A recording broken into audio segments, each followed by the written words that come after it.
90 घंटा एक सप्ताह में 7 दिन बिना छुट्टी के आप काम करना चाहते हैं। क्या आप जानते हैं कि कंपनियों और फैक्ट्रियों में काम करने वाले मजदूर, कर्मचारी किन किन चुनौतियों का सामना कर रहे हैं?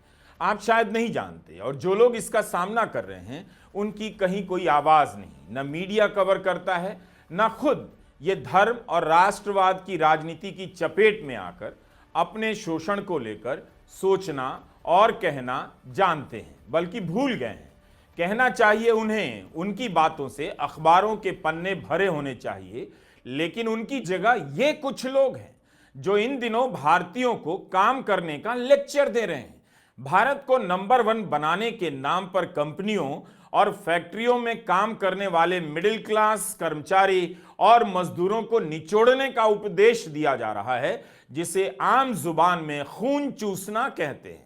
आखिर ये लोग अचानक से लेक्चर क्यों देने लगे कि अगर आपको दुनिया में छाना है, नंबर 1 बनना है, तो हर सप्ताह 90 घंटे काम करेंगे। मिलेगा क्या? बताते नहीं। 7 दिन काम करने की नसीहत देते हैं। कोई कह रहा है 80 घंटे काम कीजिए। ऐसे बयानों को आप अक्सर फालतू और बकवास बता रहे हैं, लेकिन ये लोग बकवास नहीं कर रहे। भाविश अग्रवाल नाम के एक राष्ट्रवादी ने तो छुट्टी को पाश्चात्य ही बता दिया। इस मार्केट में एक नया नाम लॉन्च हो गया है। लार्सन एंड टूब्रो के चीफ का एसएन सुब्रमण्यन नाम है, जिनका कहना है कि मुझे इस बात का अफसोस है कि आप लोगों से संडे को काम नहीं करा पा रहा हूं, तो ये संडे को भी काम कराना चाहते हैं। आगे सुब्रमण्यन कहते हैं कि अगर मैं आपसे संडे को भी काम कराऊं तो मुझे ज्यादा खुशी होगी, क्योंकि मैं संडे को काम करता हूं। आप घर बैठकर क्या करते हैं? आप कितनी देर अपनी बीवी को देखते रहेंगे, और बीवियां कितनी देर अपने पतियों को देखती रहेंगी? चलो ऑफिस पहुंचो और काम पे लगो, ये कहना है इनका। ये सारे लोग गंभीरता से अपनी बात कह रहे हैं, लेकिन आप हैं कि मीम बनाकर इसे फालतू और बकवास बनाने में लगे हैं, बिना जाने कि अभी भी लोग उतना ही काम कर रहे हैं जितना करने के लिए इनसे कहा जा रहा है। आपने मन भर मीम बना लिया होगा, इनके बयानों को बेहुदा और बकवास बता दिया होगा, लेकिन क्या आपने नोट किया कि इस तरह के मीम से मजदूरी और सैलरी के मूल सवाल गायब कर दिए गए हैं? जिस तरह से कॉरपोरेट शोषण कर रहा है, लोगों की कमाई नहीं बढ़ रही है, वो सवाल ही पीछे चला गया है, और आप इनकी बातों को लेकर हा हा एंड ही बोथ करने लगे हैं। 13 दिसंबर की यह खबर आप कैसे भूल गए? इस पर मीम क्यों नहीं बनाया कि कॉरपोरेट का मुनाफा 15 साल में सबसे ज्यादा है और कर्मचारियों की सैलरी ठहर सी गई है? 2016 में कॉरपोरेट टैक्स की चांदी कराई गई, जब इन पर लगने वाला टैक्स घटाया गया। इस दौर में जब हजारों करोड़ रुपए की कंपनियां मुनाफा कमाने के बाद भी कम टैक्स देती हैं, और उनसे ज्यादा भारत के काम करने वाले लोग पर्सनल टैक्स सरकार को दे रहे हैं। कई साल से ये आंकड़े आ रहे हैं कि सरकार के पास जो टैक्स जमा होता है उसमें कॉरपोरेट की हिस्सेदारी कम होती जा रही है और पर्सनल टैक्स की हिस्सेदारी बढ़ती जा रही है।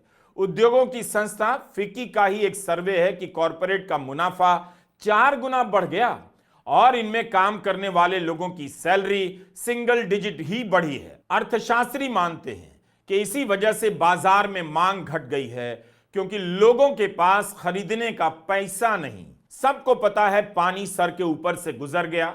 अब इस सवाल को टाला नहीं जा सकता कि कब तक इस देश का आम आदमी घंटों काम करेगा और अच्छी सैलरी नहीं मिलेगी। जो सैलरी मिलेगी उसका बड़ा हिस्सा टैक्स में चला जाएगा।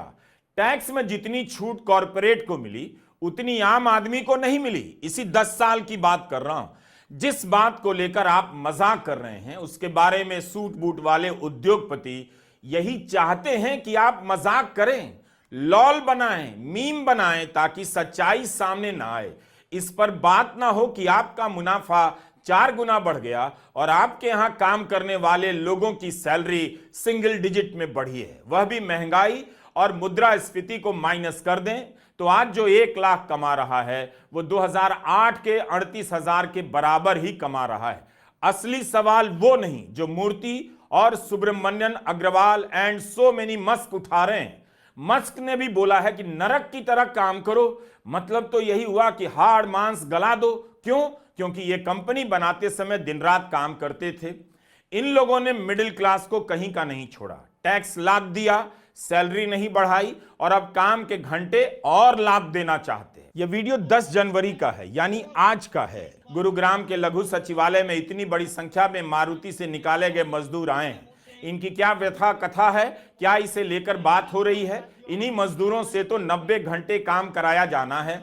इन्हीं से कहा जा रहा है बीवी का चेहरा क्या देखना, संडे को भी काम करो, और इन्हीं की कोई तस्वीर कहीं भी नहीं।